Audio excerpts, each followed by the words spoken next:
The potential release of more Epstein files, that is because of Congresswoman Adelita Grijalva. She is the Democrat from Arizona who was finally sworn in yesterday, 7 weeks after winning a special election, and she wasted no time in becoming that final signature on a discharge petition to force a vote to release the files. So let's bring in CBS News congressional correspondent Nikole Killion.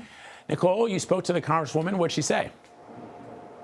Well, look, she did tell me that she believes that her swearing in was held up because she believes that Speaker Johnson didn't want to hold a vote on the Epstein files, even though he has pledged to do that as soon as next week. I asked her if she thought it was personal, and she just felt that it was more politics at play. But now that she is finally sworn in, she said that she was just full of a mix of emotions. Take a listen. What does this moment mean to you? It's been 50 days of waiting for a very long time. And so the emotions run the gamut of frustration, anger, happiness, sadness. I mean, every emotion you can think of. And for me, it's really an injustice for 813,000 people in Southern Arizona to have not had a voice in Congress because of an obstruction from one person. And so she also pointed out that her late father, who she is now succeeding in office, has represented that district for more than 20 years. So in this period where she was waiting to be sworn in, she said kind of her hands were tied. She wasn't able to help her constituents. And so that was very painful and difficult for her. Nonetheless, now that she is a full-fledged member of Congress, you saw that first action, signing that discharge petition to release the Epstein files, calling for that vote. She also talked pretty extensively about, the shutdown and the fact that she's concerned we could be in this position all over again, but she is ready to roll up her sleeves and get to work. All right. The other big story on the Hill, as you know, Nikole, the government shutdown's finally come to an end. How soon can people expect to see those SNAP benefits restored? And where does the fight for those Affordable Care Act subsidies stand?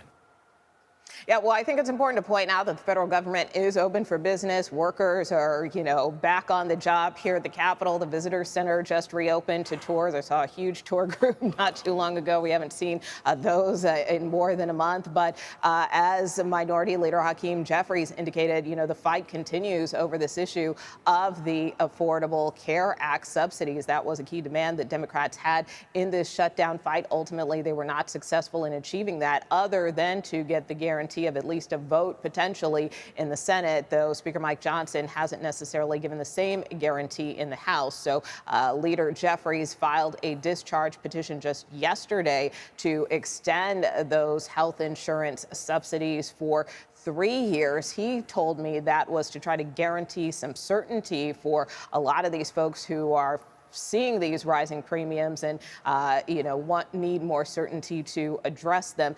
Take a listen to what lawmakers on both sides are saying about this issue.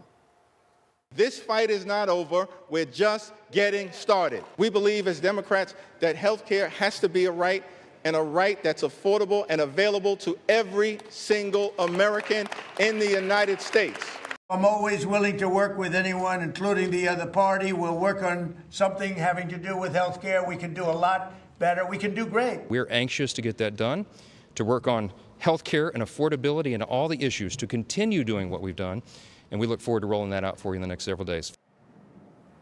So there does seem a willingness to have a conversation about the issue, although Speaker Johnson went on to say that he believes that the program as it currently stands has been a boondoggle to insurance companies. So again, we'll have to see whether or not, Democrats and Republicans can try to get those tax credits extended before the end of the year.